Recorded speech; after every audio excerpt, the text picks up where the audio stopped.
नमस्कार, मैं doctor RP Sonkar, associate professor मनोविज्ञान विभाग, वसंत कन्या महाविद्यालय, काशी हिंदू विश्वविद्यालय। एक बार फिर आप सभी सम्मानित अभिभावकों और प्रिय विद्यार्थियों का हार्दिक स्वागत और अभिनंदन करता हूं। प्रिय विद्यार्थियों, आप सभी ने बीएचयू, यूजी, पीजी और पीएचडी एडमिशन से संबंधित बहुत सारे सवाल किए हैं, बहुत सारी जानकारियाँ मांगी हैं। मैं आज के वीडियो में बीएचयू एडमिशन से संबंधित जो महत्वपूर्ण अपडेट्स है वो आपके साथ साझा करूंगा और साथ ही साथ आपके सभी सवालों पर आधारित जानकारी भी दूंगा। लेकिन सबसे पहले हम लोग एडमिशन से संबंधित कुछ महत्वपूर्ण अपडेट्स पर एक नज़र डाल लेते हैं। बात की शुरुआत यदि मैं यूजी एडमिशन से करूं तो मैं आपको बता दूं कि यूजी एडमिशन से संबंधित अभी भी सब्जेक्ट कम्बिनेशन अलॉटमेंट और रिमेनिंग फीस से संबंधित प्रक्रिया शुरू नहीं की गई है और साथ ही साथ मॉपअप राउंड रजिस्ट्रेशन से संबंधित नोटिफिकेशन भी अभी जारी नहीं किया गया है। कोई नया अपडेट जारी नहीं किया गया है। इसके शुरू होते ही मैं निश्चित रूप से अपडेट आप तक पहुंचाऊंगा। तब तक आप सभी लोग एडमिशन की प्रक्रिया से निश्चित रूप से जुड़े रहें और आप अपने ईमेल आईडी और अपने पोर्टल को चेक करते रहें और बीएचयू ऑफिशियल वेबसाइट bhuonline.ac.in पर भी आप नियमित रूप से विजिट करते रहें।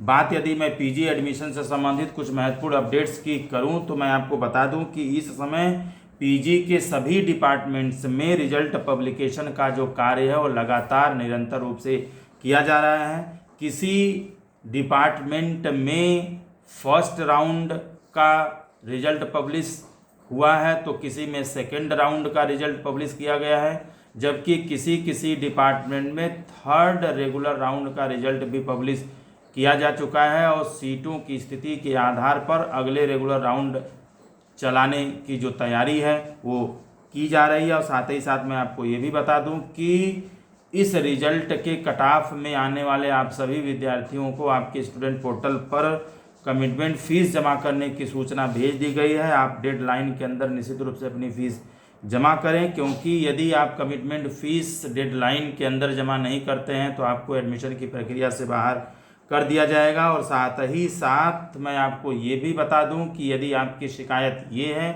कि रिजल्ट पब्लिकेशन के बाद भी हमारे पोर्टल पर फीस जमा करने की यानी कमिटमेंट फीस जमा करने की कोई सूचना नहीं मिली है, इसका मतलब ये है कि जिस भी राउंड का रिजल्ट पब्लिश किया गया है अभी उस कट ऑफ के अंदर आपका इंडेक्स नहीं है, इसलिए आपको कमिटमेंट फीस जमा करने की सूचना आपके स्टूडेंट पोर्टल पर नहीं भेजी दी गई है। इसको ज़रा उदाहरण से आप समझिए कि मान लीजिए कि आपके डिपार्टमेंट में फर्स्ट राउंड का रिजल्ट पब्लिश हुआ है और आपको कमिटमेंट फीस जमा करने की सूचना आपके पोर्टल पर नहीं गया है। इसका मतलब ये है कि फर्स्ट राउंड में उस सब्जेक्ट में जितने बच्चों को फीस जमा करने की सूचना भेजी गई होगी उस कट ऑफ में आपका इंडेक्स नहीं आया होगा, यानी उससे आपका इंडेक्स कम होगा, इसलिए आपको उसमें शामिल नहीं किया गया है और आपको कमिटमेंट फीस जमा करने की सूचना नहीं गई है। अब आपको सेकेंड रेगुलर राउंड का इंतजार करना चाहिए। यदि सेकेंड रेगुलर राउंड का रिजल्ट आपके सब्जेक्ट में पब्लिश होगा और उस कट ऑफ में अभी यदि आप आएंगे तो निश्चित रूप से आपको कमिटमेंट फीस जमा करने की सूचना जाएगी। यदि सेकेंड रेगुलर राउंड के पब्लिश होने के बावजूद भी आपको कोई इन्फॉर्मेशन नहीं मिलती है, कमिटमेंट फीस जमा करने की सूचना नहीं मिलती है, इसका मतलब ये है कि अब आपको third regular round result publication का इंतजार करना चाहिए, क्योंकि अभी आपका इंडेक्स सेकेंड राउंड के कट ऑफ के अंतर्गत नहीं है। तो इस तरीके से आप जब तक एडमिशन की प्रक्रिया समाप्त नहीं हो जाती है तब तक आप एडमिशन की प्रक्रिया से जुड़े रहें। जितने भी राउंड चलाने की गुंजाइश होगी, जब तक सीटें नहीं भरती हैं तब तक 3 से 4 रेगुलर राउंड चलाने की उम्मीद होगी और उतने राउंड के अंतर्गत आवश्यकता अनुसार खाली जो सीटें हैं वो भरी जाएंगी। आप एडमिशन की प्रक्रिया से जुड़े रहें और लगातार आप अपने स्टूडेंट पोर्टल को, अपने मेल आईडी को आप चेक करते रहें और साथ ही साथ जब तक एडमिशन की प्रक्रिया नहीं पूर्ण हो जाती है तब तक आप पूरे विश्वास के साथ जुड़े रहें, क्योंकि कभी भी कुछ भी हो सकता है और आपको अपना विश्वास जब तक एडमिशन की प्रक्रिया पूरी नहीं हो जाती है तब तक बना करके निश्चित रूप से रखना चाहिए। मैं आपको एक बड़ी बात बता दूं कि हिस्ट्री यानी इतिहास विभाग का जो फर्स्ट रेगुलर राउंड का जो रिजल्ट है वह भी कल शाम को पब्लिश कर दिया गया है और इस कट-ऑफ में आने वाले आप सभी विद्यार्थियों के पास कमिटमेंट फीस जमा करने की सूचना भी आपके पोर्टल पर भेज दी गई है। आप निश्चित रूप से अपनी फ़ीस को दिए गए डेडलाइन यानी आज शाम 6 बजे तक अपनी फ़ीस यानी कमिटमेंट फ़ीस जमा कर दें। और साथ ही साथ मैं आपको ये भी बता दूं कि पीजी में कोई भी ऑनलाइन जो कट ऑफ है वो जारी नहीं किया जाएगा, यानी पीजी के किसी भी सब्जेक्ट का जो कट ऑफ है वो बीएचयू के ऑफिशियल वेबसाइट पर ऑनलाइन जारी नहीं किया जाएगा। इसलिए यदि आप कट ऑफ के बारे में विस्तृत रूप से जानना चाहते हैं तो आप संबंधित विभाग से संपर्क कर सकते हैं। मैं जल्दी से अगर पीएचडी एडमिशन से संबंधित कुछ महत्वपूर्ण अपडेट्स की बात करूं तो पीएचडी एडमिशन 2023-24 से संबंधित नोटिफिकेशन बीएचयू के ऑफिशियल वेबसाइट पर जारी किया गया है। मैं आपको पुनः एक बार बता दूं कि 15 अलग अलग संकायों में 150 अलग अलग डिसिप्लिन्स में लगभग 1423 यानी 1423 खाली सीटों के लिए जो एडवर्टीजमेंट है, जो नोटिफिकेशन है, वह जारी किया गया है बीएचयू के ऑफिशियल वेबसाइट पर और आप अपने विभाग की खाली सीटों को देख सकते हैं, विस्तृत जानकारी आप ले सकते हैं। और यदि आप बीएचयू से पीएचडी करना चाहते हैं तो निश्चित रूप से आप बीएचयू के ऑफिशियल वेबसाइट के थ्रू आप अप्लाई कर सकते हैं और विस्तृत जानकारी के लिए आप बीएचयू के ऑफिशियल वेबसाइट को भी देख सकते हैं, विजिट कर सकते हैं।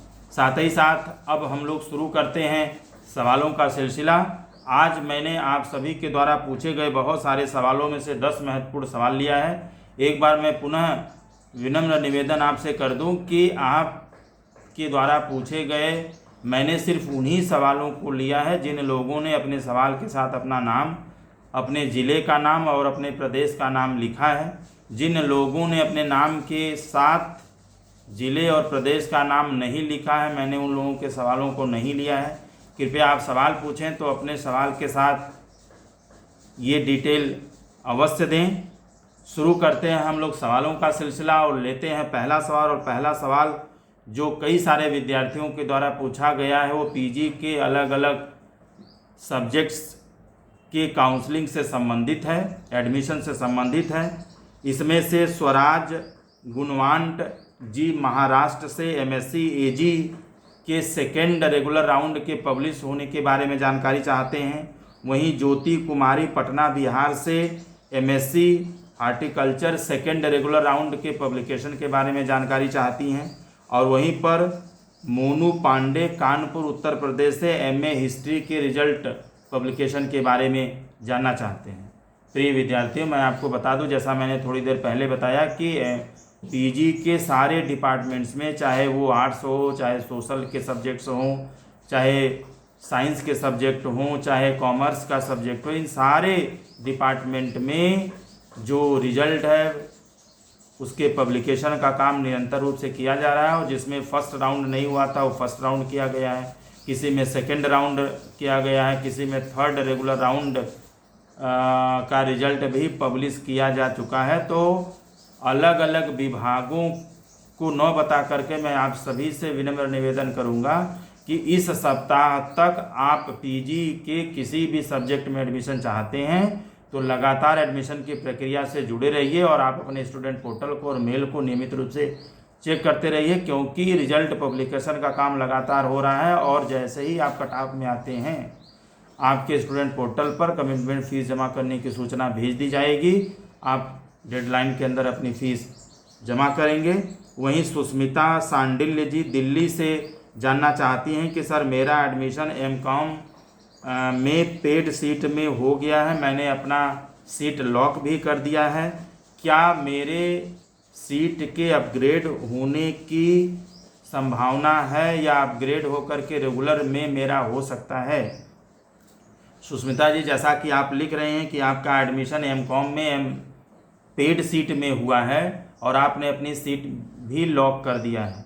देखिए, जब आप अपनी सीट लॉक कर देते हैं तो चाहे रेगुलर राउंड में एडमिशन लेने के बाद लॉक करें या पेड सीट में एडमिशन लेने के बाद आप लॉक करते हैं, तो लॉक करने का मतलब ये है कि आप अपनी सीट से, अपने कॉलेज से, अपने स्टेटस से बिल्कुल आप सेटिस्फाइड हैं, आप किसी भी तरह का परिवर्तन नहीं चाहते हैं, इसलिए आपने लॉक कर दिया है। तो लॉक करने वाले कैंडिडेट्स को अपग्रेडेशन की सुविधा नहीं मिलती है। आपका एडमिशन उसी कंडीशन में, उसी पोजीशन में फिक्स कर दिया जाता है, फ्रीज कर दिया जाता है, और किसी भी तरह के अपग्रेडेशन या परिवर्तन की संभावना नहीं रह जाती है। यदि आप लॉक नहीं किए होते तो उस कंडीशन में अगर संभावना होती तो आपका अपग्रेड करके जस्ट उसके पहले वाला जो प्रेफरेंस आप दी थी वह मिल सकता था। वहीं हम लोग अगला सवाल लेते हैं, और अगला सवाल जो पूछा गया है वह बबलू कुमार हिमाचल प्रदेश से जानना चाहते हैं कि सर मैं पीसी कैंडिडेट हूँ, मैंने अपनी कमिटमेंट फीस जमा कर दिया है, चिकित्सीय जांच के लिए या मेडिकल चेकअप के समय में उपलब्ध नहीं हो पाया, सर मुझे क्या दोबारा मौका मिलेगा या मुझे क्या करना चाहिए। बबलू जी, जैसा कि आप लिख रहे हैं कि आप चिकित्सीय जांच के लिए उस समय पर उपस्थित नहीं हो पाए और आपने कमिटमेंट फीस भी जमा कर दी है, तो इस कंडीशन में आप संबंधित जो संकाय है, आप संकायाध्यक्ष महोदय से आप मिल सकते हैं, एप्लीकेशन दे सकते हैं। साथ ही साथ आप अगर पीजी एडमिशन की बात कर रहे हैं तो आप हेड ऑफ डिपार्टमेंट से भी मिल सकते हैं, आप रिक्वेस्ट कर सकते हैं, एप्लीकेशन दे सकते हैं, निश्चित रूप से कोई न कोई समाधान निकल जाएगा। वहीं पर अनुज कुमार गुप्ता जी बलिया उत्तर प्रदेश से लिख रहे हैं कि सर यूजी फाइनल सेमेस्टर का जो रिजल्ट है वो मेरा अभी नहीं आया है, क्या पीजी में एडमिशन लेने में कोई प्रॉब्लम होगी। देखिए, जब आप पीजी में एडमिशन लेते हैं तो निश्चित रूप से आपके पास 5th एंड 6th सेमेस्टर की मार्कशीट होनी चाहिए या 3rd ईयर की मार्कशीट होनी चाहिए, जिसके आधार पर यह तय किया जा सके कि आपने तीनों साल में संबंधित सब्जेक्ट पढ़ा या नहीं पढ़ा है। खास तौर से जो ऑनर्स आपने सब्जेक्ट लिया है वह सब्जेक्ट आपका जो पीजी में एडमिशन लेना चाहते हैं जिस सब्जेक्ट में, उस सब्जेक्ट में आपका ऑनर्स है कि नहीं है 3rd ईयर में यानी यूजी में। तो इसलिए आपके पास 3rd ईयर का या 5th एंड 6th सेमेस्टर की मार्कशीट आपके पास होना ज़रूरी है। यदि रिजल्ट पब्लिश नहीं हुआ है या रिजल्ट डिक्लेयर नहीं हुआ है तो उस कंडीशन में आप अगर कोई ऑनलाइन कॉपी भी मिल जाए या आप कोई डेटा उपलब्ध करा सकते हैं तो निश्चित रूप से आप दे सकते हैं। उसके आधार पर आपका एडमिशन कंसीडर कर लिया जाएगा और आपको 31 अक्टूबर तक का समय दिया जाएगा और उसके पहले आपको अपना जो संबंधित और ज़रूरी जो डॉक्यूमेंट है वो संबंधित कॉलेज में, विभाग में जमा करना अत्यंत ज़रूरी होगा। वहीं राहुल जी गया बिहार से जानना चाहते हैं कि सर एनसीसी के बारे में विस्तार से बताइए। राहुल जी, मैंने एनसीसी के बारे में बहुत पहले ही एक वीडियो बनाया है, बहुत विस्तृत रूप से एनसीसी के बारे में मैंने जानकारी दी है। आप उस वीडियो के माध्यम से एनसीसी से संबंधित सभी जानकारियों को आप जान सकते हैं, सुन सकते हैं। वहीं पर हरीशा जी हरियाणा से जानना चाहती हैं कि सर मेरा एडमिशन बीएससी केमिस्ट्री ऑनर्स में हुआ है, कैंपस में हुआ है, क्या मुझे हॉस्टल मिलेगा। हरीशा जी, जैसा कि आप लिख रहे हैं कि आपका एडमिशन बीएससी केमिस्ट्री ऑनर्स में बीएचयू मेन कैंपस में हुआ है तो निश्चित रूप से आपका इंडेक्स हाई होगा और हॉस्टल अलॉटमेंट जो किया जाता है वो आपके इंडेक्स के आधार पर ही किया जाता है। तो चूँकि फर्स्ट कट ऑफ में ही आपका एडमिशन हुआ है तो निश्चित रूप से आपको हॉस्टल मिलना चाहिए। आपको जब हॉस्टल अलॉट किया जाएगा तो निश्चित रूप से दिया जाएगा, आप इसके लिए आप इंतज़ार करें और हॉस्टल अलॉटमेंट की प्रक्रिया से आप जुड़ी रहें। वहीं पर प्रज्ञा पांडे जी भदोही उत्तर प्रदेश से जानना चाहती हैं कि सर पीजी एडमिशन में क्या हम लोगों को गैप के लिए एफिडेविट भी देना ज़रूरी है, क्योंकि मेरा 1 साल बीच में गैप है। देखिए, अगर आपका यूजी के बाद 1 साल गैप है पीजी एडमिशन लेने में तो निश्चित रूप में इससे संबंधित कोई नोटिफिकेशन अभी जारी नहीं किया गया है, लेकिन जैसे ही आप संबंधित कॉलेज में पीजी में एडमिशन की प्रक्रिया को पूरा होने के बाद आप रिपोर्ट करेंगी वहाँ पर सारी जो प्रक्रियाएं हैं वो इंटरनल कमेटी के द्वारा कराया जाएगा। वहाँ पर आप सारे डॉक्यूमेंट्स के साथ आप रिपोर्ट करेंगी। साथ ही में वहाँ पर हॉस्टल अलॉटमेंट से संबंधित, एंटी रैगिंग से संबंधित, एफिडेविट जो गैप सर्टिफिकेट है उससे संबंधित सारी तरह का जो डिटेल है वो आपको बताया जाएगा। अगर ऐसे सर्टिफिकेट की ज़रूरत होगी तो वहाँ पर निश्चित रूप से व्यवस्था होगी और वहाँ पर आप इस तरह की प्रक्रिया को आसानी पूर्वक आप पूरा कर लेंगी। आपको परेशान होने की ज़रूरत बिल्कुल नहीं है। आप बस जैसे ही एडमिशन की प्रक्रिया पूर्ण होती है, आप निश्चित रूप से सबसे पहले आप संबंधित कॉलेज में आप रिपोर्ट करिए। सारी चीज़ें आपको वहाँ पर क्लियर हो जाएंगी, साफ हो जाएंगी। आपको परेशान होने की बिल्कुल ज़रूरत नहीं है। वहीं पर अनुराग रंजन जी धनबाद झारखंड से जानना चाहते हैं कि सर मेरा एडमिशन बीएससी मैथ्स ग्रुप में सेकेंड राउंड में मेन डिपार्टमेंट में हुआ है, क्या मुझे हॉस्टल मिलेगा? जैसा कि मैंने पहले भी बताया कि जिन लोगों का बीएचयू मेन कैंपस में बीएससी में फर्स्ट या सेकेंड रेगुलर राउंड में एडमिशन हुआ है, निश्चित रूप से आपका इंडेक्स ज़्यादा होगा और मुझे पूरा विश्वास है कि आपको इंडेक्स के आधार पर हॉस्टल अवश्य मिलना चाहिए। वहीं पर पीयूष चौहान जी सिंगरौली मध्य प्रदेश से जानना चाहते हैं कि सर मॉपअप में कितने इंडेक्स तक वालों को एडमिशन लेने का मौका मिलेगा? पीयूष जी, आपका सवाल बहुत ही कठिन है, क्योंकि इस सवाल का जवाब जब तक मॉपअप राउंड रजिस्ट्रेशन शुरू नहीं होता है देना बहुत ही कठिन है। क्योंकि मॉपअप राउंड रजिस्ट्रेशन के लिए वो सभी कैंडिडेट अपना रजिस्ट्रेशन कराएंगे जो लोग किसी कारणवश एडमिशन की प्रक्रिया में शामिल नहीं हो पाए और जिनका इंडेक्स बहुत हाई रहा होगा। और साथ ही साथ लास्ट या 8वें रेगुलर राउंड के चलने के बावजूद भी जिन लोगों को एडमिशन नहीं मिल पाया, ऐसे लोग भी मॉपअप राउंड की प्रक्रिया में शामिल होंगे। और साथ ही साथ जिन लोगों का एडमिशन बीएचयू की तरफ से कैंसिल कर दिया गया था, ऐसे लोग भी मॉपअप राउंड रजिस्ट्रेशन में हिस्सा ले सकते हैं। तो सीटें कितनी खाली रह जाती हैं जब सब्जेक्ट कॉम्बिनेशन अलॉटमेंट और रिमेनिंग फीस की प्रक्रिया शुरू होगी, उसके बाद ही पता चल पाएगा कि हर फैकल्टी में, हर अलग अलग ऑनर्स में कितनी सीटें खाली हैं जिनके लिए मॉपअप राउंड रजिस्ट्रेशन कराने की आवश्यकता है।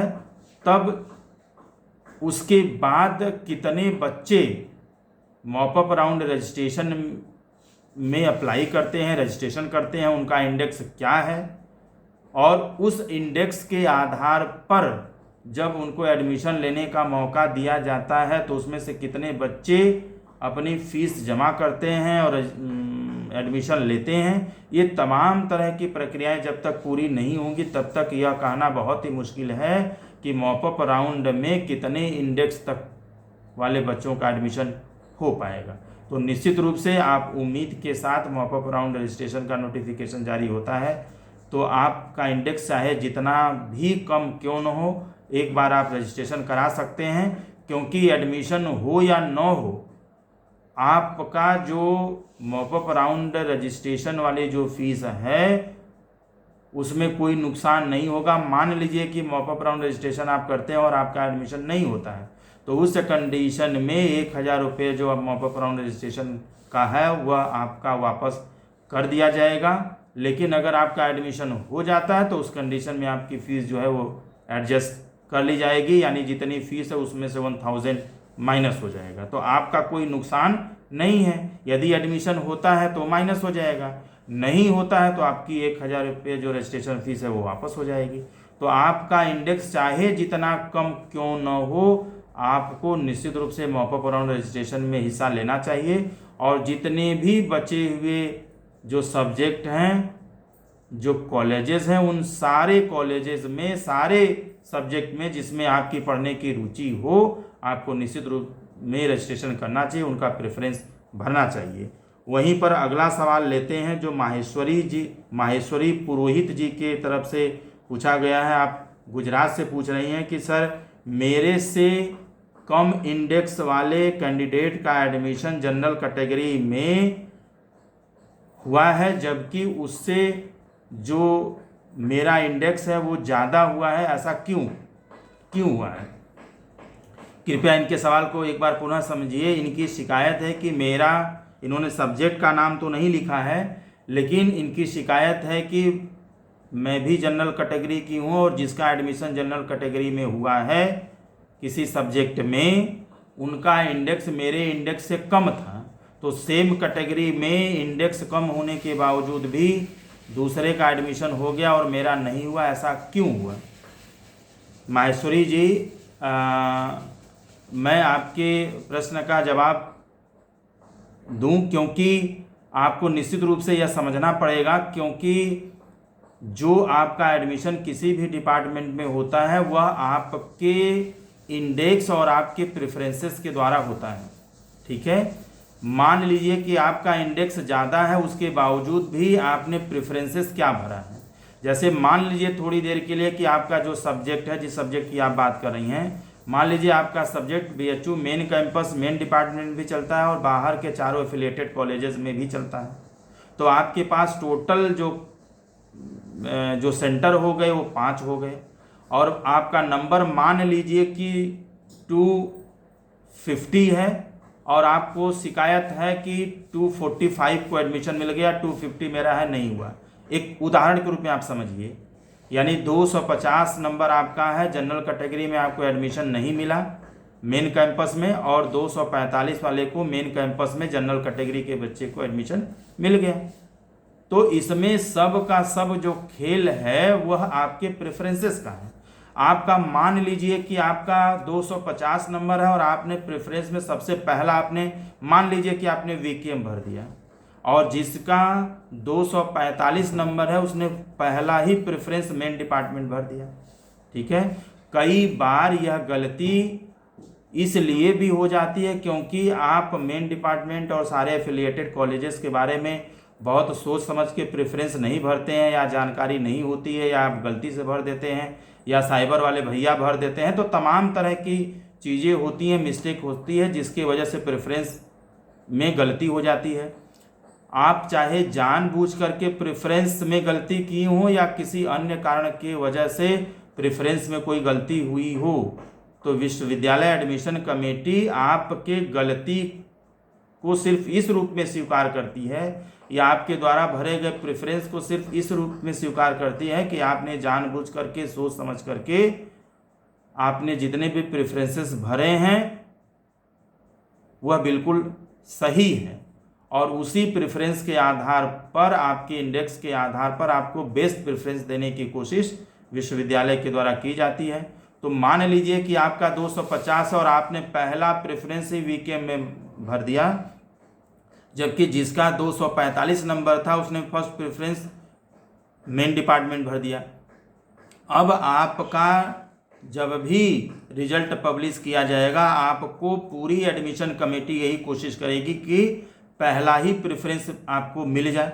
तो और आपका पहला प्रेफरेंस आपके इंडेक्स के आधार पर मिलना भी संभव है, तो आपको तुरंत VKM में भेज दिया जाएगा, और 245 नंबर पर जिसने पहला ही प्रेफरेंस डिपार्टमेंट का मांगा था, और डिपार्टमेंट का कट ऑफ यदि पहला जनरल कैटेगरी का 245 के पास आएगा तो उसका एडमिशन निश्चित रूप से मेन डिपार्टमेंट में हो जाएगा, और आपका इसलिए नहीं होगा क्योंकि आपने प्रेफरेंस में पहला ही VKM भरा हुआ है। तो निश्चित रूप से जो आप प्रेफरेंस भरते हैं उस प्रेफरेंस के आधार पर ही आपको एडमिशन मिलता है, और यदि आपको फर्स्ट प्रेफरेंस मिल गया तो उस कंडीशन में आपकी सीट अपने आप लॉक भी हो जाएगी और आपको अपग्रेड करने का भी मौका नहीं मिलेगा, क्योंकि आपका बेस्ट प्रेफरेंस आपको मिल गया है। तो इस तरह की तमाम ऐसी गड़बड़ी हो सकती है जिनकी वजह से सेम नंबर सेम कैटेगरी में होने के बावजूद भी आपका एडमिशन जहां आप चाह रहे हैं वहां नहीं होगा और दूसरे कम इंडेक्स वाले बच्चे का हो सकता है। प्रिय विद्यार्थियों, मैंने अपने तरफ से सही और वैध जानकारी देने की पूरी कोशिश की है। फिर भी किसी तरह का सूचना परिवर्तन होता है तो विश्वविद्यालय द्वारा बनाया गया मापदंड ही मान्य होगा, क्योंकि ये BHU की तरफ से कोई आधिकारिक सूचना नहीं है, बल्कि मैंने अपने अनुभवों के आधार पर आपके सभी तरह के जवाब देने की, जानकारी देने की कोशिश की है। आप BHU एडमिशन से संबंधित विस्तृत जानकारी लेना चाहते हैं तो आप BHU की ऑफिशियल वेबसाइट bhuonline.ac.in पर भी विजिट कर सकते हैं। आपके भी एडमिशन से संबंधित कोई सवाल है या कोई जानकारी चाहते हैं तो आप कमेंट बॉक्स में लिख सकते हैं। और साथ ही साथ एडमिशन से संबंधित जैसे ही कोई नया अपडेट्स आता है मैं निश्चित रूप से हमेशा की तरह आपके साथ साझा करता रहूँगा। तब तक आप सभी लोग खुश रहें, अपना ख्याल रखें। आप सभी को एडमिशन की बहुत बहुत शुभकामनाएं।